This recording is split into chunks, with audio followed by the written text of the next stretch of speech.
Hello everyone, ન્યૂઝવાલા મીડિયાના લાચાર સંહિતાના આજના આ ફ્રેશ એપિસોડમાં ફરી એક વખત આપ સૌનું સ્વાગત. આટલું બોલીને મને એમ થાય છે કે હું કાંઈ ન બોલું તમારી સામે તો તમને કેવું લાગશે? એપિસોડને અહીંયા જ કટ કરી આવી નાખું તો કેવું વિચારશો? મને એમ થાય કે મારે જે કહેવું છે એ તો તમને ખબર જ છે, તો મારે શું કામ કંઈક બોલવું જ જોઈએ? આવું વલણ હું અપનાવીશ તો તમને કેવું લાગશે? આજ આવી જ કોઈક વાત જે આપણું બહુ જૂનું જાણીતી વાત છે ને કે સબસે બડા રોગ ક્યાં કહેંગે લોગ, તો એના ઉપરની વાત આજના એપિસોડમાં આપ સૌની સામે મારે મૂકવાની છે. આગળ વાત કરું એ પહેલાં યાદી હોય જ, આ વખતે પણ રહેશે જ. ભલે દર વખતે હું ના પાડું, પણ યાદી તો હોય ને કે ન્યૂઝવાલા મીડિયાને લાઇક કરો, સબસ્ક્રાઈબ કરો, બેલ આઇકન દબાવો અને એપિસોડ પૂરે થયા પછી જે મોમેન્ટે જે પણ આપને વિચાર આવે એ વિચાર યુટ્યુબના કમેન્ટ બોક્સમાં લખો.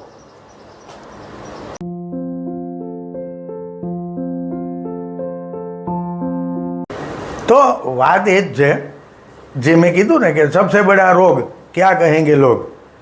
સતત આપણે વિચારજો, હવે આ બોલ્યા પછી હવે તમે પણ વિચારવાનું શરૂ કરજો કે આપણે મોટાભાગના લોકો સતત એ ચક્રવ્યૂહમાંથી બહાર જ નથી આવતા.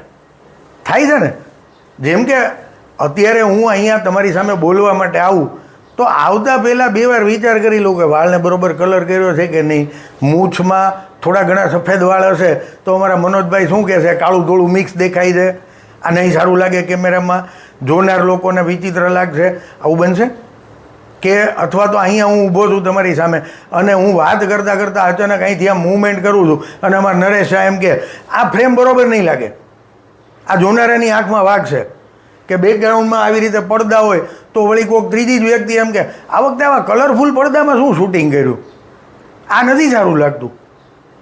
અને આમ જોવા જાવ ને, આ તો નાના નાના એક્ઝામ્પલ છે અને મારા પોતાના એક્ઝામ્પલ છે, પણ આમ જોઈએ ને તો સવારથી લઈને રાત સુધીમાં આપણે જે કંઈ પણ કરીએ છીએ અને એમાં મોટાભાગની ચીજો આ જ વિચારથી ડ્રીવન હોય છે. હવે આપણે સૌને મારી રિક્વેસ્ટ છે, અપીલ છે, આપ પણ આપ પોતપોતાનું એનાલિસિસ કરજો અથવા ઓબ્ઝર્વેશન કરજો. આખા દિવસમાં આપણે સવારે બ્રશ મોઢામાં મૂકીએ ત્યાંથી લઈને રાત્રે સૂઈએ ત્યાં સુધીમાં કેટલી વખત એવું થાય છે કે આપણને આ વિચાર આવે કે મારું કેવું લાગશે, હું કેવો લાગીશ અથવા કેવી લાગીશ, હું આવું બોલીશ કે હું આવી રીતે વર્તન કરીશ કે હું આવા કપડાં પહેરીશ કે હું આ રીતે ક્યાંક બહાર જઈશ કે કોકની સાથે આ રીતે ઇન્ટરેક્શન કરીશ તો મારી ઇમ્પ્રેશન કેવી પડશે. મને જે લોકો જાણે છે અથવા જે લોકોએ મારા વોટ્સએપના ઓલા સ્ટેટસમાં વાંચ્યું હોય, જે પરમેનન્ટ રહેતું હોય, સ્ટેટસ કહેવાય કે શું, પણ એમાં મેં ઘણા વખતથી લખી રાખ્યું છે my image is your perception. એટલે મારો તો એ સ્થાયી ભાવ છે, પણ છતાંય હું આ વસ્તુનો શિકાર બનું જ છું ઘણી વખત. અને મોટાભાગે એ શિકાર બનવાની શરૂઆત મારી જેમ જ આપ બધામાંથી, આપનામાંથી મોટાભાગના લોકોની ઘરમાંથી જ થતી હશે. ઘરવાળા કે ઘરવાળી સવારના પોરમાં આપણે તૈયાર થઈને ફર્સ્ટ ક્લાસ પેન્ટ શર્ટ પહેરીએ ને એટલે એમ કહે આ પેન્ટની યાર આ શર્ટ કેમ પહેર્યું, આ તે નહીં સારું લાગે. આપણને એમ થાય કે ભાઈ મને નહીં સારું લાગે, ઓકે હું તો બહાર નીકળી જાઉં છું. જોનારાને નહીં સારું લાગે એમ કે, અથવા અત્યારની મોમેન્ટે તું એમ કે મને આ નથી સારું લાગતું, એની બદલે જનરલાઇઝ થઈ ગયું કે આ બહાર જઈશ ને તો તને સારું નહીં લાગે. અથવા એમ કે આ માથામાં વાળ કલર નથી કર્યા ને આ બહુ વિચિત્ર લાગે છે, તું ભૂંડો લાગીશ બહાર જઈશ તો. ઓકે, પણ બહાર જઈશ તો કોને ભૂંડો લાગીશ? અથવા મને જોનારમાંથી કેટલા લોકોને એવો રસ છે કે હું સારો લાગું છું કે ભૂંડો લાગું છું, પણ જ્યારે મને આવું કહેવામાં આવે ને ત્યારે કોન્શિયસલી કે અનકોન્શિયસલી હું વિચારતો તો થઈ જ જાઉં. બે વખત અરીસામાં જોઈને આમ જરાક માથું આમ ચેક કરી લઉં, ઓહો અહીંયા જરાક ભૂરું લાગે છે, અહીંયા સફેદ દેખાય છે, અહીંયા તો એકદમ વ્હાઈટ થઈ ગયું છે, આ નહીં સારું લાગે. એટલે કામકાજ મૂક પડતું અને બાપુ ઉપડે વાણંદની દુકાને કે ભાઈ હવે આ જરાક સરખું કરી દે. 2 દિવસ દાઢી વધારી હોય, શોખ છે યાર. કોક વખત આટલા વર્ષોમાં જુવાનીથી લઈને આજ સુધીમાં મારો દાખલો નથી કે મેં કોઈથી દાઢી વધારી હોય, પણ જો 5-6 દિવસની દાઢી વધી જાય, આમ તો ત્રીજા જ દિવસથી શરૂ થાય કહેવાનું કે આ નથી સારું લાગતું ભાઈ, કાઢી નાખ ને. એમાંય પાછું કેવું થાય, વાળ કાળા છે ને દાઢી સફેદ આવે, નથી સારી લાગતી, આ તને નહીં સારી લાગે, એમ કાઢી નાખ, આ ન ખરાબ લાગે આપણને. અને પછી મને કમને મારે એ દાઢી કાઢવી જ પડે. પછી ક્યારેક એવું થાય કે ભગવાન કરે ને એવો કોઈ દિવસ મળે કે જેમાં 1 મહિના માટે હું આવું કહેનાર વ્યક્તિથી અલગ રહી શકું, અને 1 મહિનો હું દાઢી વધારી દઉં, પછી ટ્રીમ કરાવું, પછી એને કલર કરાવું, અને પછી એની સામે જાઉં હવે કે કેવું લાગે. પણ એ દિવસ જ નથી આવતો. અને કપડાની બાબતમાં આ જો અત્યારની જ વાત કરું, અત્યારે તમારામાંથી કેટલાય માર્ક કર્યું કે મારા શર્ટનું ઉપલું બટન ખુલ્લું છે. હવે અહીંયા પંખાનો અવાજ આ માઇકમાં આવે છે, એટલે પંખો ફરજિયાત બંધ રાખવો પડે છે. ગરમીની સિઝન શરૂ થઈ ગઈ છે, એટલે ગરમીમાં શેકાતા કે બફાતા મારે આ શૂટિંગ કરવાનું છે. એટલે મને એમ થયું હું આ શર્ટનો કોલરનું એક બટન, પહેલું બટન ખોલી નાખું. પણ તરત અમારા મનોજભાઈ અને નરેશભાઈએ કીધું, એ ભાઈ તમે કોઈ દિવસ બટન બંધ નથી, અરે ખુલ્લું નથી રાખતા, આજે કેમ ખુલ્લું રાખ્યું? આ સારું લાગશે, લેટેસ્ટ ચેક, એકવાર કેમેરામાં જોઈ લે કેવું લાગે. એટલે દરેક વખતે, અને પછી એવું થાય આ આખી ચીજ આપણી અંદર એટલી બધી ઉતરી જાય કે કદાચ કોઈ કે ન કે આપણે સતત આવું માનવા માંડીએ. એટલે પછી તો આ ઓલું ઇન્કલ્કેટ કે ને એવું થઈ જાય.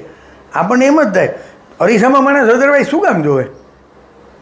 સાયકોલોજીની વાત કરો, માણસ અરીસામાં શું કામ જુએ? એણે પોતે તૈયાર થાય પછી પોતાની જાતને જોવાની છે ક્યારેય? જોવાવાળા તો બીજા જ છે. તો જ્યારે માણસ અરીસામાં જુએ છે ત્યારે એનો અર્થ જ એ થઈ ગયો કે એ વિચારે છે કે હું કેવો લાગીશ કે કેવી લાગીશ, માટે એ અરીસામાં જોવા જાય, નહીંતર એ અરીસો શું કામ જોવે? તો આ એવી રીતે આપણી અંદર ઉતરી જાય છે આ બાબત. એટલે પછી કેવું થાય, આપણી કેટલી બધી ચોઇસીસ હોય, આપણા કેટલા બધા સિલેક્શન્સ હોય, આપણું કેટલા બધા પ્રેફરન્સીસ આપણા હોય, આપણે એને ભૂમા ભીતર દટાવી દઈએ છીએ. આપણને એમ થાય કે ના આવા નથી કરવું, નહીં સારું લાગે. હવે હમણાંની જ વાત છે, હમણાંથી હું વોકિંગમાં નીકળું સવારે, તો રેસકોર્સમાં અંદર સિન્થેટિક ટ્રેક છે, એટલે હું એની ઉપર ચાલતો હોઉં. એને અડીને બાજુની જ જગ્યામાં ટેનિસ કોર્ટ છે, અને ત્યાં ટેનિસ શીખડાવે. એટલે ત્યાં જઈને મને એમ થયું અંદરથી કે મારે ટેનિસ તો શીખવું છે. એટલે જે કોચ હતા હું એને પૂછવા ગયો, પણ મારા મોઢામાંથી પહેલો શબ્દ શું નીકળ્યો? આઈ એમ 61. તમે મને શીખડાવશો અથવા મને આ શૂટ કરશે? હવે આ કહેવાની ક્યાં જરૂર હતી? મારે એમ કહેવું જોઈતું હતું કે આઈ એમ ફિઝિકલી ફિટ, મને કોઈ બીમારી નથી, હું કોઈ રોજિંદી દવાઓ નથી લેતો, તો હું આ કરી શકું કે નહીં, અને હું આ શીખી શકું કે નહીં. એની બદલે મેં પૂછ્યું શું? આઈ એમ 61. એટલે ઇનડાયરેક્ટલી મારા મગજમાં ક્યાંક એવો વિચાર હતો કે 61 વર્ષનો માણસ ટેનિસ શીખવા જાય અને પછી રમે તો એ સારું લાગશે? હવે આ આપણા બધાની અંદર આ ઉતરી ગયું. એટલે તમે હવે તમારા માટે પણ ઓબ્ઝર્વ કરજો, કેટલી એવી ચીજો થાય છે સવારથી સાંજ સુધીમાં કે જેમાં તમને કોઈ મોમેન્ટ એવો વિચાર આવ્યો કે હું આમ કરીશ તો આ કેવું લાગશે? અરે મેં લોકોને એવું કરતા જોયા છે, એની ઓફિસે ગયા હોય અને પાણીનો શીશો પડ્યો હોય, અને પછી એ વ્યક્તિ આપણને તો પાણી ઓફર કરે, પોતે પોતાના માટે બીજું પાણી મંગાવે. હવે આ ઘટના મારી જ સાથે બનેલી. એટલે મેં જે હોસ્ટ હતા, જેની ઓફિસ હતી, મેં એને પૂછ્યું, મેં કીધું આવું કેમ કર્યું? એટલે મને કહે કે એમાં એવું છે કે હું છે ને આ તો ઠંડુ પાણી છે, અને કે હું આ ઠંડુ પાણી તમારી સામે આવી રીતે આમ ગટગટ કરીને પીવું તો કેવું લાગે?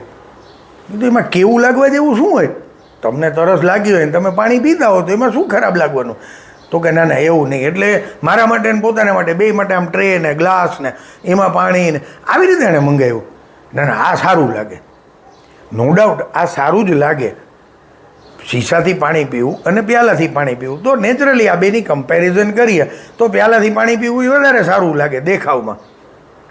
પણ આવી ઘટનાઓ પછી એવી રીતે આપણી અંદર ઘર કરી જાય કે પછી આપણને એમ જ થવા માંડે, ગમે એ વસ્તુ કરવાની હોય તો આપણને એકનો એક વિચાર આવે, કોકને કેવું લાગશે.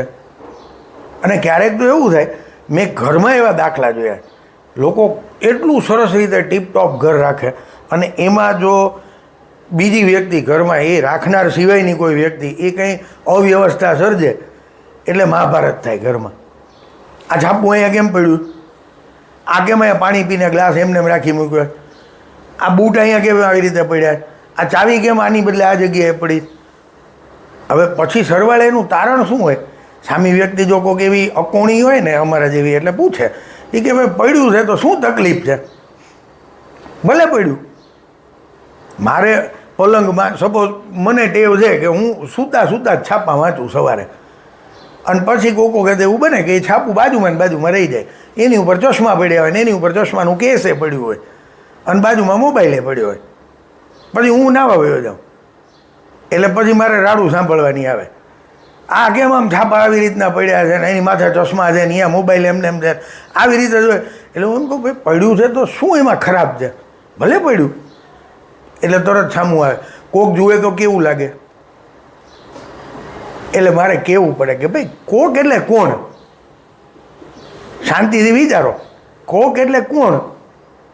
અને જો હિસાબ માંડો, હું તો આવી રીતે કરું, પછી મારે ગુસ્સાનો ભોગે બનવું પડે, પણ હું આવું કરું કે વિચારી જુઓ, ઘરમાં આપણા ઘરમાં છેલ્લા 15 દિવસમાં કે છેલ્લા 20 દિવસમાં કામવાળાઓને બાદ કરતાં બીજું કોઈ આવ્યું છે?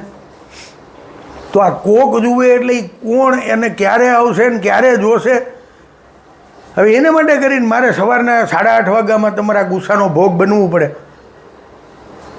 પણ હવે એટલું બધું આપણે, અને પછી મને એવું થઈ જાય, એટલે હવે તો મારે એવું થાય કે હું ફેસ ટોવેલ હોય મોઢું ધોઉં, પછી ઇવન બેઝિનની અંદર હું આમ કરીને મોઢું ધોતો તો મને વિચાર આવવા માંડે કે આ પાણી આમ દિવાલ ઉપર ઉડશે, એના છાંટા ઉડશે, અને એ જો એમને એમ સુકાઈ જશે તો એ કેવું લાગશે?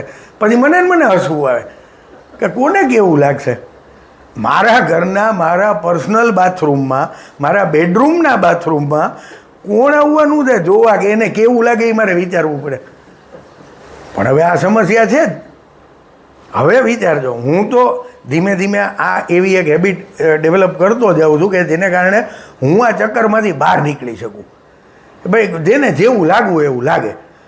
મેં જેમ કીધું હું ટ્રેકિંગમાં જવાનો છું, અનેક લોકોએ મને કીધું આ 61 વર્ષની ઉંમરે તને આવા શું ધખારાવું પડ્યા? 61 વર્ષે કોઈ ટ્રેકિંગમાં જાય? 61 વર્ષે તો મને હરવા ફરવા જાય ને એ લક્ઝુરિયસ હોટલમાં રહે ને ખાઈ પીને મજા કરે ને કાં બહુ કોક તો એવું કે ઘડી ભજન કરે, કીર્તનમાં જાય ને કથામાં જાય ને આશ્રમની મુલાકાતે જાય. એટલે મને ટણી કરવાની ટેવ, એટલે મેં એમ કીધું, મેં કીધું આશ્રમની મુલાકાતે જાઉં કે ન જાઉં, પણ સાંભળ્યું છે કે આશ્રમ નામની એક વેબ સિરીઝ હતી, હજી મેં જોઈ નથી પણ જોવી છે. ભલે 61ની ઉંમરે જોવાય કે ન જોવાય તમે નક્કી કરજો, પણ મારે જોવી છે. એટલે મને કંઈ 61ની ઉંમરે ટ્રેકિંગના ધખારા હોય, આ કરાય કોઈ દિવસ? હવે આવું આપણને શોભે? અરે ભાઈ, મારી જાત ચાલે છે, મારા ગોઠણ ચાલે છે, મારા ફેફસા મજબૂત છે, હું આરામથી પાતળી હવામાં શ્વાસ લઈ શકું છું, એટલે કોઈ બીજી તકલીફ વગર. તો મારે ટ્રેકિંગમાં શું કામ ન જવું? એટલે મેં અહીંથી શરૂઆત કરી, આ મારા ચક્રવ્યૂહમાંથી બહાર નીકળવાની. હવે કદાચ બીજું એવું બનશે, કારણ કે આ જોતા જઈએ એટલે હવે તો ઓલું સોશિયલ મીડિયામાં હોય છે ને કે આપણે એક વખત જોયું કે આવું કઈ રીતે આ વસ્તુ થાય ને કોણ કરાવે છે ને શું છે, એટલે એની જાહેરાતોના મારા ચાલે આપણી ઉપર. એમાંથી બીજી એક જાહેરાત મને મળી, લેહથી લેહ બાઇક ઉપર. એટલે મને એ ધખારો થયો કે હવે એક વખત આ સક્સેસફુલ એક્સપિડિશન કરી આવું ટ્રેકિંગનું, પછી એવું તો કરવું જ છે કે લેહથી લેહ બાઇક ઉપર જવું છે. હવે એના મારા માટે તો એનું 2 પરિણામ આવશે. એક તો જે મેં આટલા વર્ષોમાં કોઈ દિવસ કર્યું નથી હું કરીશ, એટલે ઇન અ વે મારો કોન્ફિડન્સ વધશે. અને બીજી રીતે એ થશે કે હું જે આ ક્યાં કહે કે લોગવાળો ચક્રવ્યૂહ છે ને એનાથી કમસે કમ 2 પગલાં હું બહાર નીકળીશ. અને જો એ બહાર નીકળીશ તો કદાચ શક્ય બનશે કે આવતો એપિસોડ હું જ્યારે રેકોર્ડ કરું ત્યારે આ ઉનાળો અને વગર પંખે લાઇટો સાથે ગરમીમાં હું રેકોર્ડિંગ કરતો હોઉં તો તમારી સામે હું સદરામાં પણ દેખાઉં. એટલે તૈયારી રાખજો. અને એ તૈયારીની સાથે હંમેશની જેમ ફરી પાછો તમારી સામે આ વિચાર મૂકીને હું નીકળીશ, કારણ કે વિચાર મૂકી દીધો તમારી સમક્ષ. આ એપિસોડ માની લો આનું એપિસોડનું સમાપન હું કરું તો તમને કેવું લાગશે? હું કરવાનો નથી, કરશે આજ, પણ તો તમને કેવું લાગે? આ કેવો જર્ક આવ્યો અચાનક? આ શું થયું? દર વખતે હિરેનભાઈ એકલા હોય છે ને આ વખતે નરેશ અચાનક આમ ઘૂસી ગયા, બોલીને પાછા વયા ગયા. જર્ક લાગ્યો કે એવું લાગ્યું કે okay something different is there, કંઈક અલગ બન્યું. હવે એ સારું કોકને લાગશે, કોકને સારું નહીં પણ લાગે, પણ કમસે કમ મારી વિનંતી એ હશે કે વિચારવાનું શરૂ કરીએ કે આ ચક્રવ્યૂહ ક્યાં કહેંગે લોગના ચક્રવ્યૂહમાંથી બહાર નીકળીએ અને આપણે આપણા માટે પોતાના માટે જો કોઈ એવો ચેન્જ વિચારતા હોઈએ તો એ ચેન્જને એ વિચારને આપણે યુટ્યુબના કમેન્ટ બોક્સમાં મૂકીએ. કારણ કે આ જેમ અમે લાચાર સંહિતાના આટલા એપિસોડ કર્યા તો એક સ્ટેજે મને એવું લાગ્યું હતું કે વ્યુઅરશિપ અમારા એપિસોડની જુઓ તો 400થી લઈને 2,500-3,000ની વચ્ચે ઝોલા ખાય છે. તો મને એમ થાય કે આ હું 400-500 કે 1,000-1,200 જણા જોતા હોય જે એપિસોડ, હવે એ ફરી પાછો હું મારા મિત્રોમાં ફોરવર્ડ કરું અને પછી એ લોકો જોવે કે ન જોવે, પણ મને એમ થાય કે હું આને એપિસોડ મોકલીશ તો આને કેવું લાગશે. એટલે આટલી વાત સાથે, આટલી વિનંતી અને અપીલ સાથે કે તમારો જે પણ વિચાર હોય એ તમે યુટ્યુબના કોમેન્ટ બોક્સમાં મૂકજો. લાઇક, સબસ્ક્રાઈબ ને શેરની રિપીટ વિનંતી સાથે આજનો એપિસોડ અહીંયા સમાપન કરું. ફરી પાછા નવા એપિસોડમાં મળશું હોપફુલી સદરા સાથે. ત્યાં સુધી good bye, C you, all the best.